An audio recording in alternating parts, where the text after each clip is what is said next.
This is Pet Life Radio. Let's talk pets. Welcome to Animal Rights on Pet Life Radio. This is your host, Tim Link, and I'm so glad you're joining us today. I'm super duper excited about the show. I always say that. I know I am always excited about the show, but this is one of my favorites. One of my favorite people, so versatile, so talented, and now the author of the new book, Dream On, Now Deliver. The no-nonsense guide to achieving success in the entertainment industry. Of course, we're talking about Patricia Kara. And you know Patricia. You've seen her out there. She has been working in the entertainment industry for 30 years. She says she must have been very, very young when that happened. But 30 years in the industry as an actress, model, spokesperson, television personality. She's an author. She is an animal lover, an advocate. She does it all. And so we're going to talk to Patricia a little bit about the industry, talk to her about her latest book, Dream On, Now Deliver, and get some insights and tips for anybody who's wanting to know more about the entertainment industry and how to get involved and the do's and the don'ts from one of the best out there. And then we'll pick her brain a little bit about writing. What was it like to write the book and how did that go? And I'm sure she done and dusted it in about 2 days, so it worked out just fine. But we're going to pick her brain about that as well. So it's going to be a fun, exciting show. Everybody hang tight. We'll come back right after this commercial break. You're listening to Animal Rights on Pet Life Radio.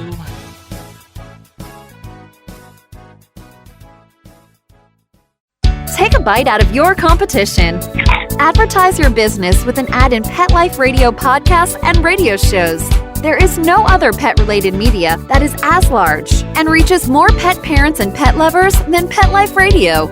With over 7 million monthly listeners, Pet Life Radio podcasts are available on all major podcast platforms. And our live radio stream goes out to over 250 million subscribers on iHeartRadio, Odyssey, TuneIn, and other streaming apps. For more information on how you can advertise on the #1 pet podcast and radio network, visit PetLifeRadio.com/advertise today.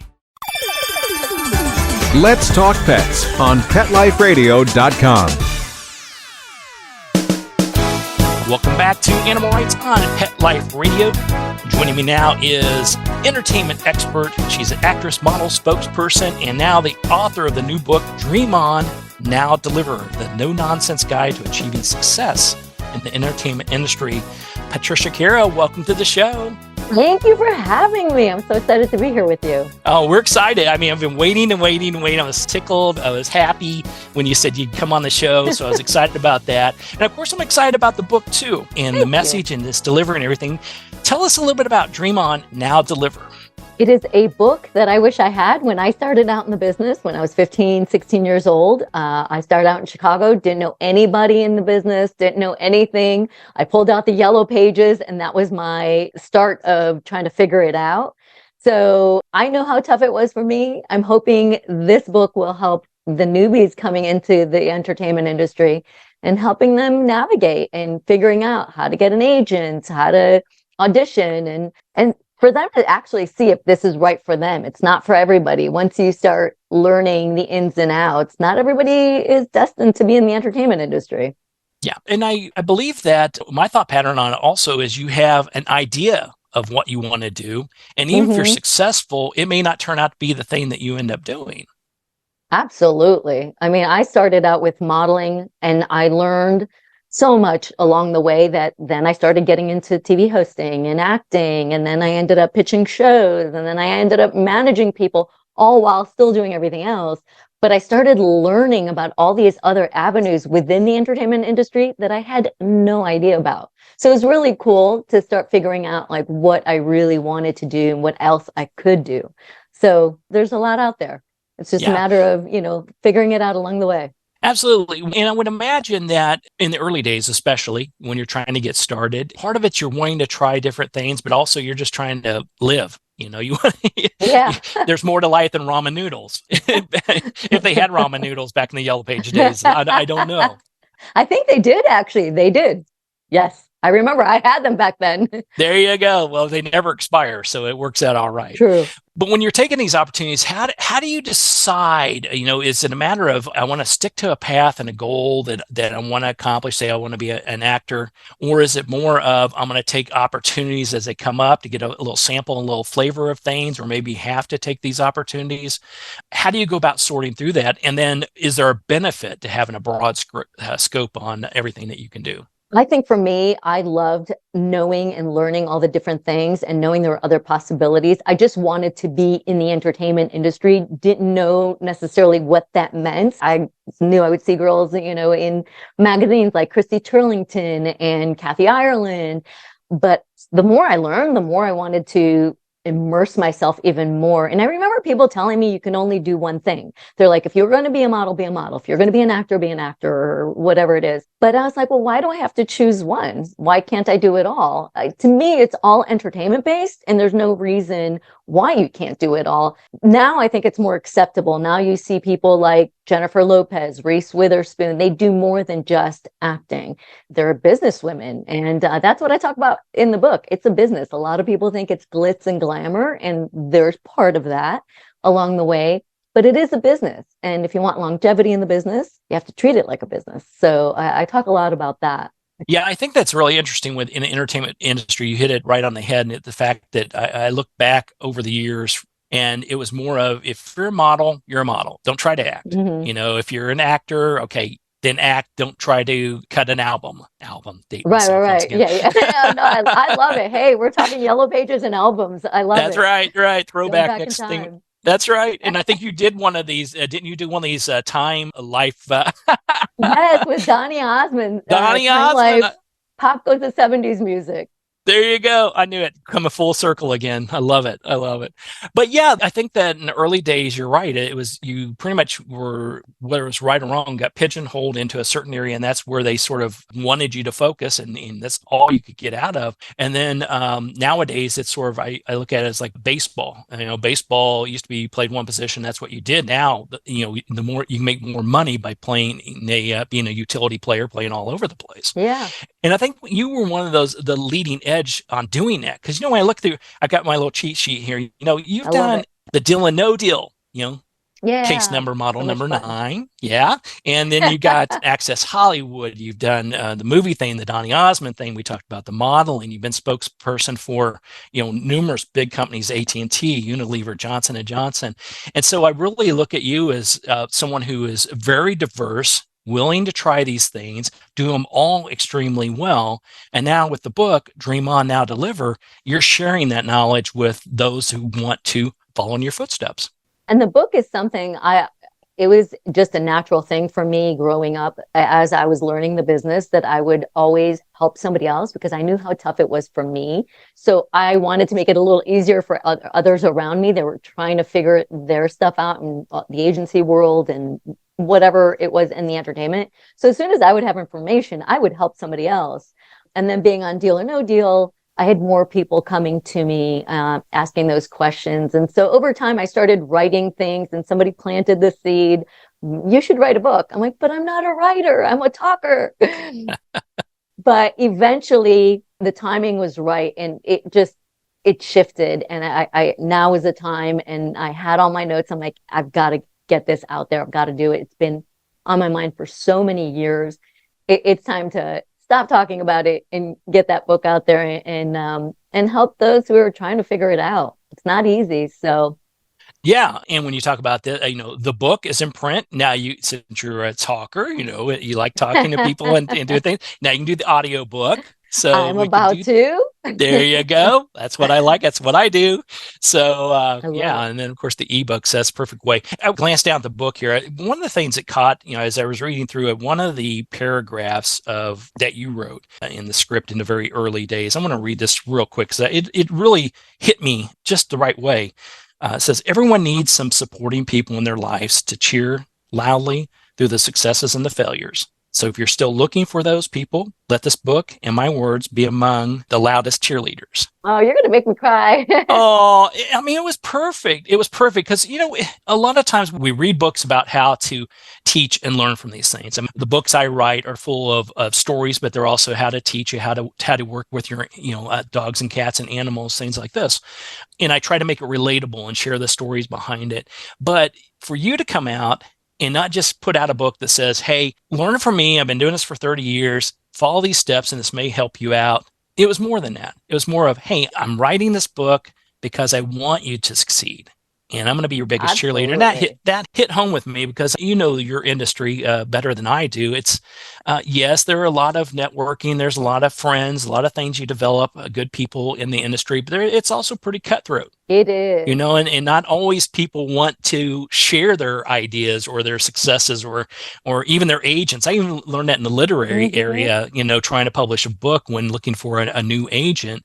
I would reach out to people I thought were my friends, and they're like, they didn't want to share their agent information because the competition, even though we were still friends and colleagues and we did events, speaking events and stuff like this together. So I imagine your industry, it's kind of finding that balance of good people that you can count on, that will always be in your corner and that always cheerlead you, but also trying to avoid those that perhaps are not in your cheerleading camp. And it really bums me out to hear that because I think there's enough for everybody. There's enough work for everybody. And for me, I have friends that were in competition, but I look at it like, I hope you get it. If I don't get it, I hope you get it.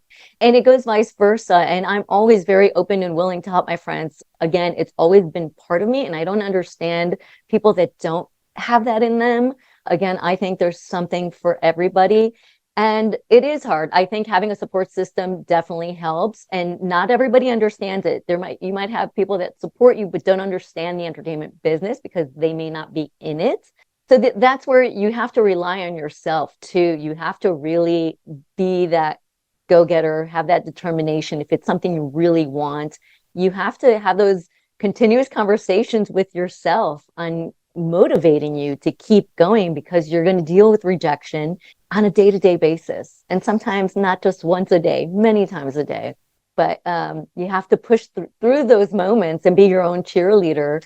And it's great if you have those people around you, but if you don't, be your own cheerleader and just power through and you figure it out. Yeah. And they've got you in their camp. So you always Absolutely, be their cheerleader. Always. That's why we're doing this. That's why, the book and having this conversation.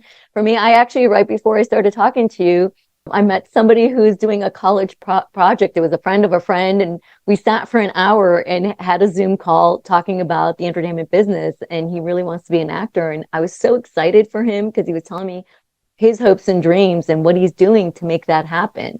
Just talking to him, I was so excited for him. I could see that I could see him doing well. And I actually even said to him, I'm like, listen, I know some agencies in your area. If you're really serious about doing this and you're doing the work, I'll help you and give you some names and maybe it'll connect you and then you take it from there. It's up to you. I can give you so much, but then you've got to take it, the rest of the way. But I love seeing those moments for people and having them succeed. Yeah, and your willingness to help push them in the right direction or make the right contacts. And one of the things you talked about in one of the chapters of the book is networking. Networking. And I've learned that through the years, no matter what your profession is, but definitely in the entertainment industry, it's getting to know as many people in different facets as you can, because you never know when you need that one person to help you with a situation or at least give you guidance or suggestions. Tell us a little bit about how networking came about, like in the early days, when you're first starting and don't really know anybody, compared to today. I mean, how did you develop that great network, that people that are here for the moment that can help you out, and then people that are there for the long haul that can support you and help you out? I have to say, I learned more about networking when I moved to LA because it is more common. When I lived in New York, it was a different animal. You had your agents, you go to your auditions. I didn't have to network as much, maybe network between, when you're on the job and you're talking to the clients and network could mean just being kind, being professional, and they will remember you for the next job. And you may get it, you may not, but it's having those conversations with people where people remember you, and vice versa. There may be things that, I can be helpful to you or you can be helpful to me. It goes both ways. But I've noticed as the years went on, I would see more and more in how networking helped, and just getting to know different people in different genres. You never know how it's going to connect. And it may not show itself immediately. It may show itself down the line. It could be a month from now, it could be 2 years from now, it could be 10 years from now. But those moments count. I can't tell you how many times that has happened to me, and it has helped me in my career, having those networking moments and building the relationships. That's what, to me, networking is building the relationships. Absolutely. Right.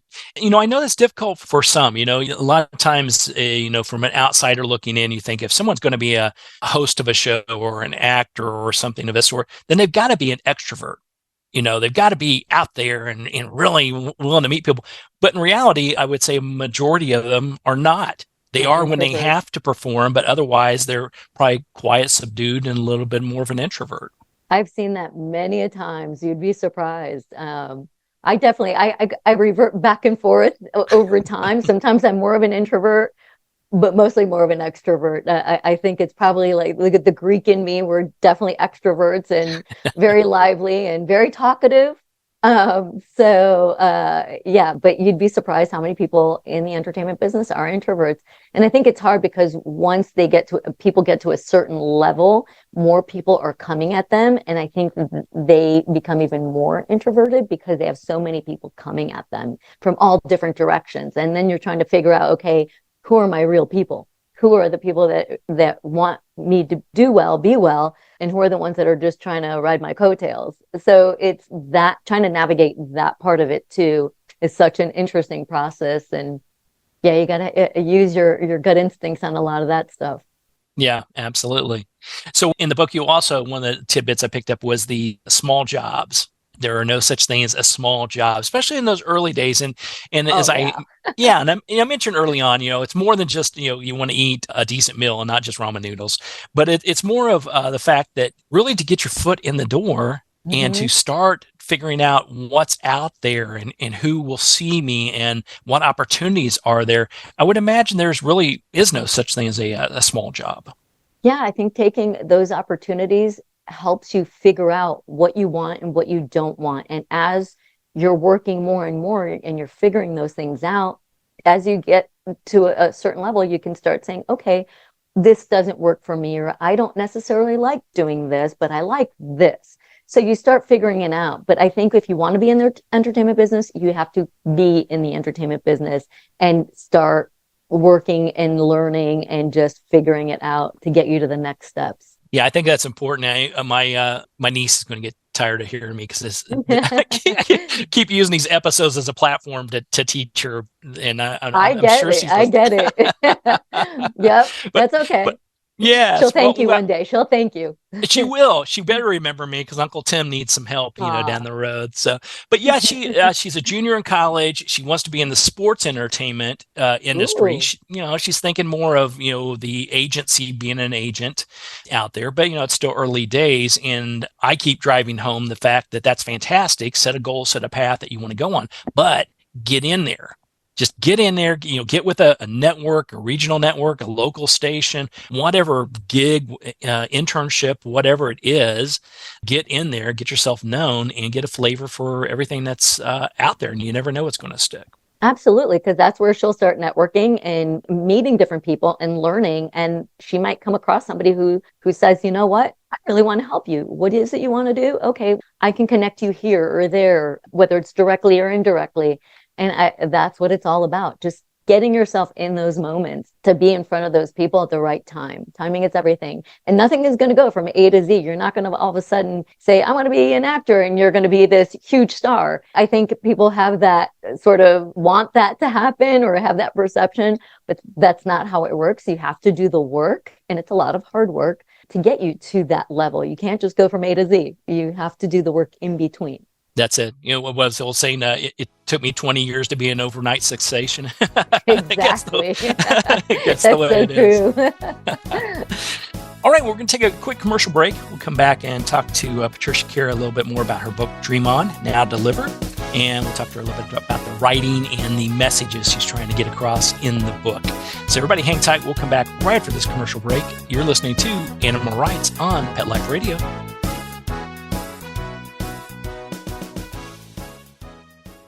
Hi, this is Tim Link, animal communicator and pet expert and host of Animal Rights on Pet Life Radio. Have you ever wanted to know what your pet is really thinking? Do you want to find out if they truly understand what you're trying to tell them? Ever wish you could build a better understanding and closer relationship with your pet? Well, now you can. Learning to Communicate with Animals is a 4-part on-demand workshop. In the workshop, you'll learn the essential techniques that are necessary to communicate with animals, including what is animal communication, breathing correctly to achieve the perfect state to communicate with your animals at a deeper level, using guided meditation exercises and method to communicate with animals, and how to send and receive information from your animals. So if you're wanting to learn how to communicate and connect with your animals at a deeper level, visit petliferadio.com/workshop and purchase and download Learning to Communicate with Animals. You'll be glad you did. Let's talk pets Let's talk pets on Pet Life Radio. Pet Life Radio. PetLifeRadio.com.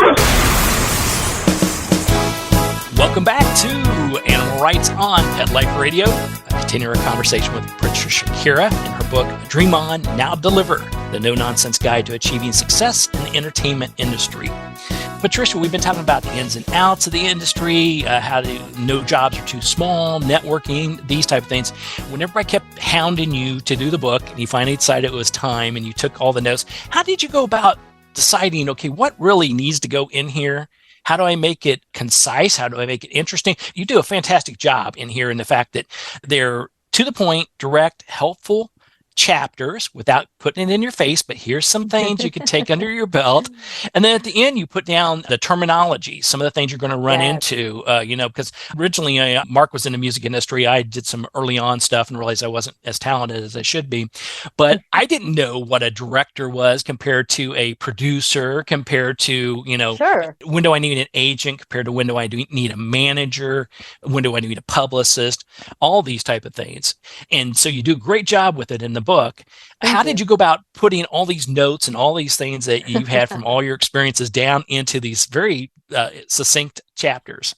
It took a long time. We're talking over years, where I knew from somebody had planted the seed in 2000, like 25 years ago, but by 2008, I actually came up with the title of the book. It's the acronym of Deal or No Deal. And I was on set and I'm like, how can I incorporate the book and the title? And, I thought my book was going to be out a lot quicker, but I realized writing is so hard, especially if you are not a writer. And it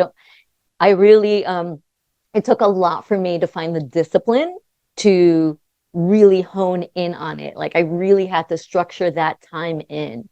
But I jotted notes over time and I kept thinking about that 15-year-old girl and what was it like, really going back to basics and then following my career in my head along the way. And what is it I learned? What is it that the questions I had?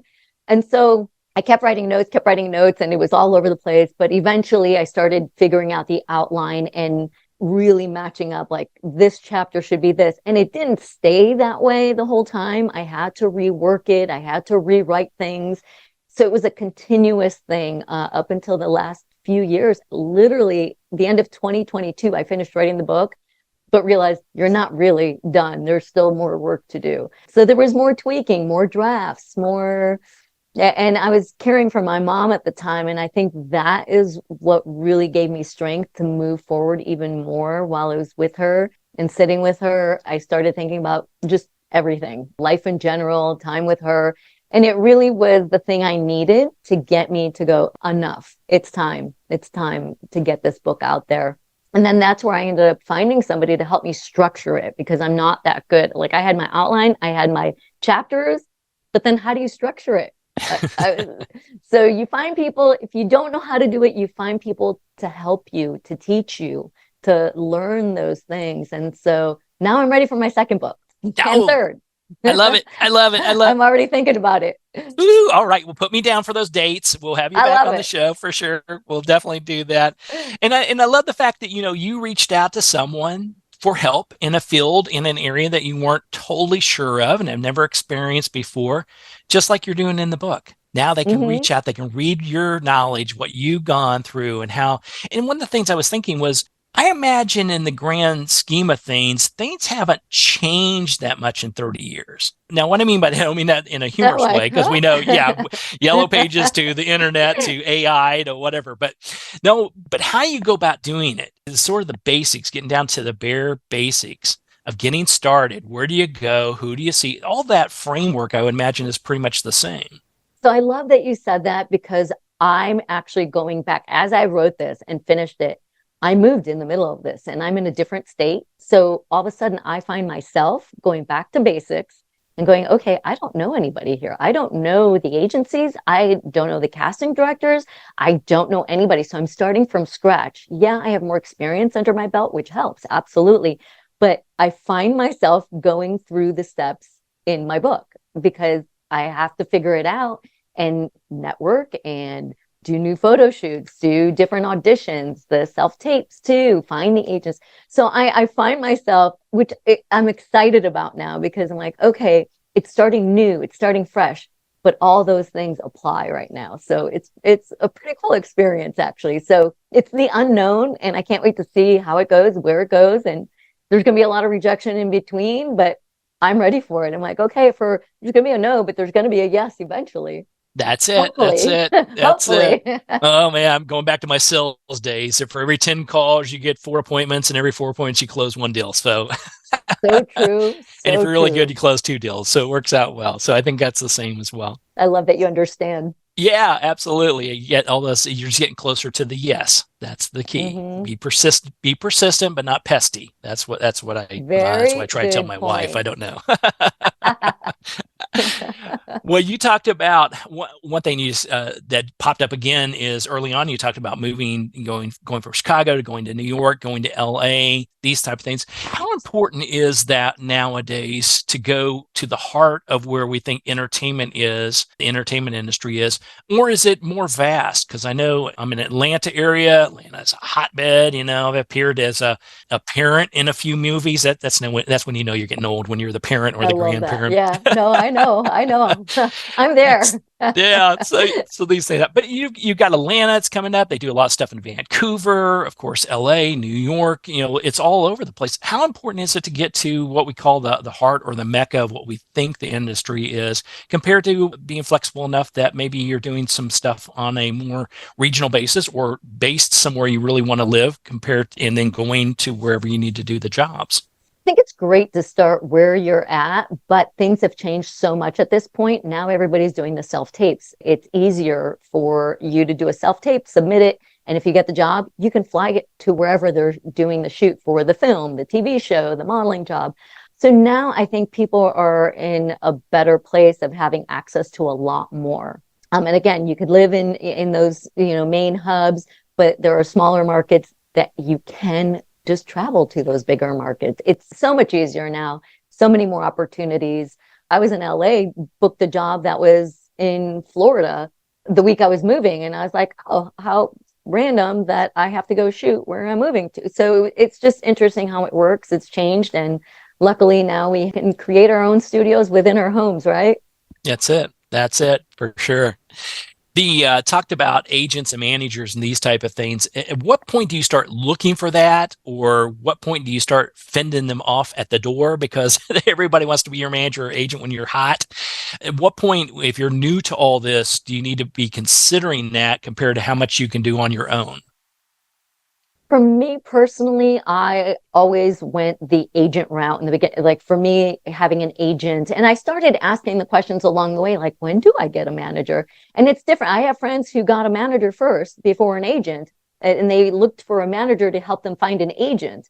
I think in LA, more people have managers and agents, but I think it's a personal thing. You have to really look at where you're at, because in between the last 35 years, did I have a manager? At some point I did. For a few years I did, and realized, why do I have a manager? I think I can do this, on my own. And I have somebody who does my contracts. I have agents as well. And I have agents for each thing that I do. One for commercials, one for acting, one for for each category, there's an agent. So for me, it felt like I don't want a manager, don't need one at this point in time. That may change. I mean, as you go, you have to figure that out. But I think if you find yourself a good agent and have a good relationship with your agent where you're communicating and you're on the same page, that they're working for you and you're communicating what your needs and wants or what you're trying to figure out your career, and you have those conversations, then you could go without a manager to as long as you want. It's up to you and to gauge where your career is at that point. Right. Good advice. Good advice. Because I know you from the agent front when we're talking about literary. I've had literary agents, and what I have found, some are very, very in tune. You're very tight knit. You've got a goal. Mm-hmm. Here's what we're trying to accomplish. Here's what we're going to pitch, so on and so forth. And others are more like, well, give me the stuff and I'll go out and see if I can sell it for you. And then don't call me. I had an agent after a while. It's like, yeah. And that's so frustrating. It's like, wait a minute, you're supposed to be working for me and you're not, because unless you sell something on my behalf, you're not really that interested. And so I imagine it's hard to find. I would imagine early on you're excited about having an agent. It's like, woohoo, absolutely, it's like, somebody paid me in advance to write my book. Whoa. And then after a while, you're like, why am I paying this person 15%? Wait a minute, what's going on here? Or whatever it may be. So how do you decipher through what that fit is? If you feel that you need an agent or they're knocking on your door, how do you sort of determine? Is it an instinct, a gut feeling? Do you pick their brain about how knowledgeable they are? How do you go about sort of positioning yourself? All the above, actually, all the above. Is you have to gauge it and look at it. And sometimes I've had agents where they were so good and they were so great and we worked for years together, and then all of a sudden it started shifting and it wasn't quite the same. And I had the conversation with the agent and I talk about one of these experiences in the book, and they were like, you don't have a niche, you don't have this or that, you're older now. It gave me all the excuses, and I was like, okay. At that point, I wasn't done yet. I'm like, I'm not, hanging it up. I'm still in this and I'm ready to keep going. What is he talking about? So I made the decision after all these years to part ways with him and wished him well. And he did go on and he did really well. I went with another agent within that week, found another agent that ended up booking me on 3 different hosting jobs. And here's this other agent telling me, you're pretty much washed up. And then you find this other agent. So sometimes I think people get comfortable, and when you start feeling those things where you're like, oh, it's not moving, it's not going, definitely gauge it, because sometimes we're also obviously wanting more always immediately. But I think you just need to gauge it, trust your instincts. And if you feel like you've done everything where you're trying to have these conversations with your agent and it's still not shifting, you get that gut feeling and you have to start looking elsewhere. And it's okay to feel that. That's going to happen a lot. It's a roller coaster ride, and you're going to have your highs, your lows, your ups, your downs. It's just a matter of, do you want to keep going? Great. Okay, we'll figure out how to keep going. At the end of the day, you're your own manager, your own agent. So as much as if you have a team around you, you still are the one in charge of your career. So you need to figure out what's right for you and go from there. Great advice. Yay, love it. So last tidbit I'll give you here is, obviously a huge fan of yours, huge fan of the book. I love everything about it. Dream on, now deliver. So it's a great insight. What was your goal at the end of the day? Did you have a goal or a takeaway? So when everybody picks up a copy of the book and they read through it and love it and they earmark it and they mark it up and they buy a second copy so they can put it on the shelf, the third copy so they can have it. So when they see you in person, you can sign it. Was there a goal or thing you're hoping that people walk away from after reading the book? The goal is for them to succeed. I love getting feedback from people on the people. I mean, first I had it, my friends and family. I'm like, okay, read it. What do you think? Like, oh my God, do I hit the mark for people? Like, are they going to understand what I'm talking about? Which that's why the glossary is so important, because if you're new into this, you don't know what's what. And that's why when you're on set, you have to pay attention and really ask all the questions. If you don't know something, ask those questions, find out, learn, figure it out. But the goal is for people to get that help, because once I started having people reach out to me and tell me where they're at with, I love hearing those stories. It makes me happy to know that they're getting that inspiration to take the next steps, because it is scary. It is scary, the unknown. And there are people that have told me, oh, I'm in it, but I'm not sure, whether I continue to pursue this. So again, I love knowing that they're trying and they're figuring it out, and that they're just excited to get to the next steps and hopefully flourish and, reach new heights. That excites me to no end. Well, that is fantastic. And the book will definitely do that. So where can people find out about you, events, things going on? How's the best way to follow you? On my website, patriciakara.com, and that's Kara. And I'm also on social media. Everything is under Patricia Kara. So Instagram, Facebook, Twitter, which is X now, but all the above. YouTube. Definitely. Well, everybody, we'll post all those and make sure everybody knows to follow you on all those wonderful sites. Everybody pick up a copy of the book. The thing I love about the book, among many, many, many, many things, is not only is it, I think, applicable for the entertainment industry, it's applicable for life. Yes, the terminologies are different and things, but you've got to have a support system. You got to network. You got to meet people.